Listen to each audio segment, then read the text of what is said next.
Hey everyone, welcome to the show. I have a ton of updates to share about Donald Trump's coup clown. So, first, the DC bar has filed disciplinary charges against three more attorneys who assisted Sidney Powell in those 2020 election lawsuits that were completely bogus.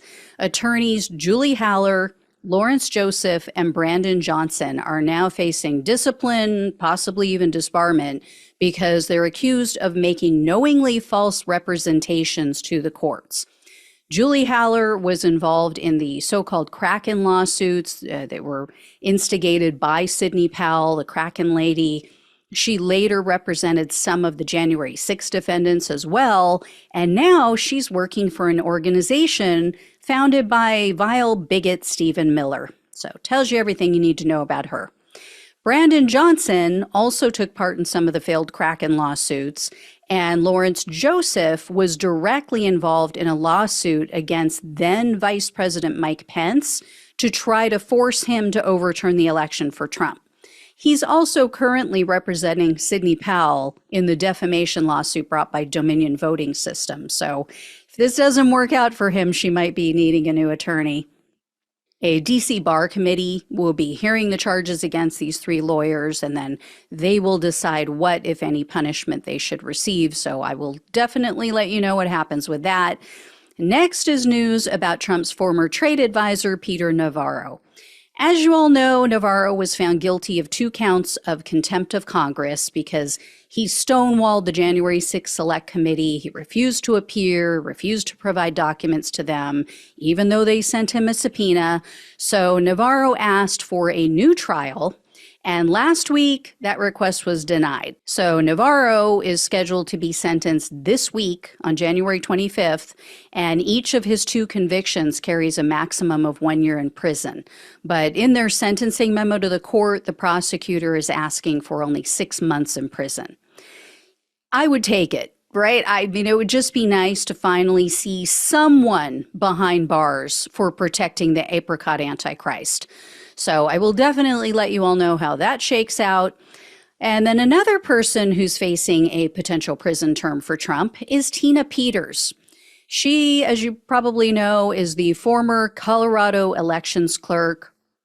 She was accused of facilitating the breach of voting equipment after the 2020 election.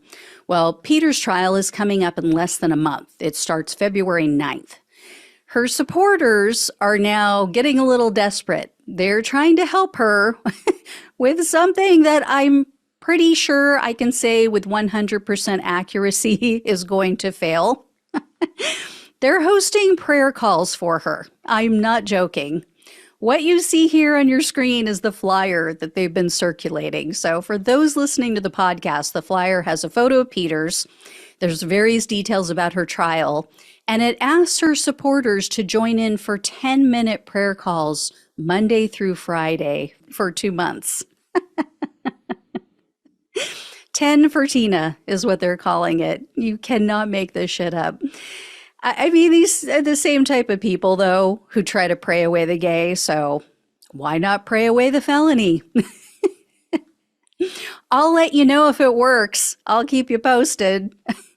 Next up is news about various Georgia RICO defendants. In addition to his Georgia charges, attorney Jeffrey Clark is also facing disbarment for his part in Trump's alleged attempted coup. Well, now Trump is trying to throw himself into the mix and throw a monkey wrench into the whole thing. Trump is now asserting executive privilege over his conversations with Clark. So this would mean Clark can't share any details about any communication with Trump in their effort to overturn the election. It could mean that. And it would also prevent the DC bar from calling other Trump administration officials as witnesses. So people like White House counsel Pat Philbin, Pat Cipollone, his former acting attorney general, Jeffrey Rosen, people like that who testified already before the January 6th Select Committee. So the disciplinary committee is going to hold a hearing in February, and then they'll decide if they're going to accept Trump's privilege claim. If they refuse to accept it, they're going to have to take this matter to court, And that means it's going to delay Clark's disciplinary proceedings for months. It was scheduled to begin March 26th, so I'll keep an eye on that for you. In regard to Clark's Georgia case, he and Trump were each trying to obtain documents related to communications between District Attorney Fani Willis and the January 6th Select Committee. This is the new big conspiracy theory that's out there. Oh, the Select Committee told them what to do, and Joe Biden is pulling the strings, as if, one has anything to do with the other. Getting information, getting access to evidence from a Select Committee that investigated the same thing you're investigating is not really strange. It's pretty normal. But anyway, that request was rejected by the judge because he said, quote, "The items demanded do not exist." So sounds like they fell for yet another conspiracy theory about a non-existent issue. Trump's other Georgia co-defendant and attorney, or at least for now, John Eastman, he's begging for donations for his legal defense fund. Eastman says that his legal fees will be somewhere between $3 and $3.5 million when all is said and done.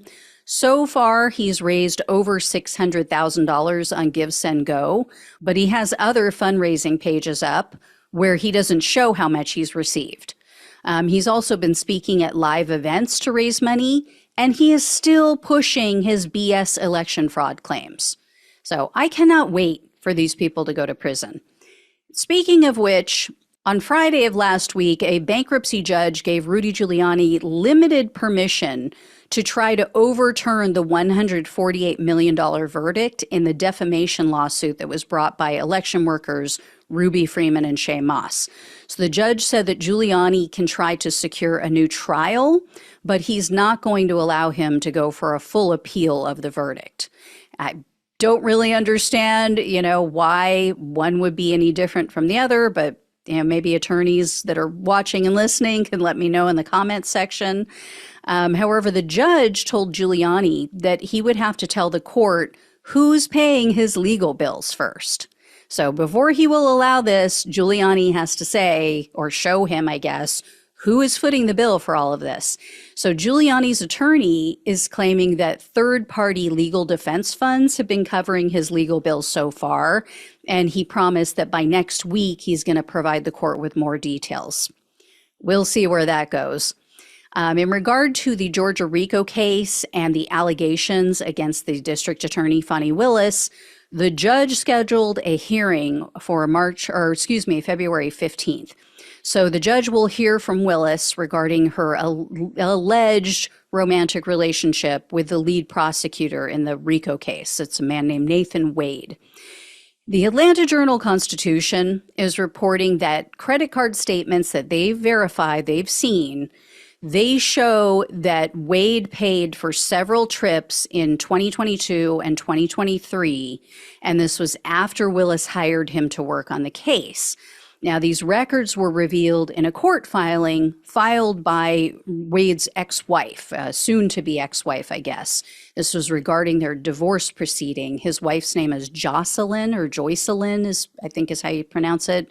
It's spelled Joyce and then Lynn. So, and it shows that in these divorce proceedings that Wade was traveling with Willis and that they traveled to Aruba and Napa Valley, and then that the two also allegedly took a Norwegian cruise. So Joycelyn Wade has issued a subpoena to Willis to have her testify in her divorce proceedings. Willis is trying to fight that. The judge has put that all on hold right now. And now Willis has shot back with a court filing. She's accusing Wade's ex-wife of obstructing and interfering with an ongoing criminal prosecution.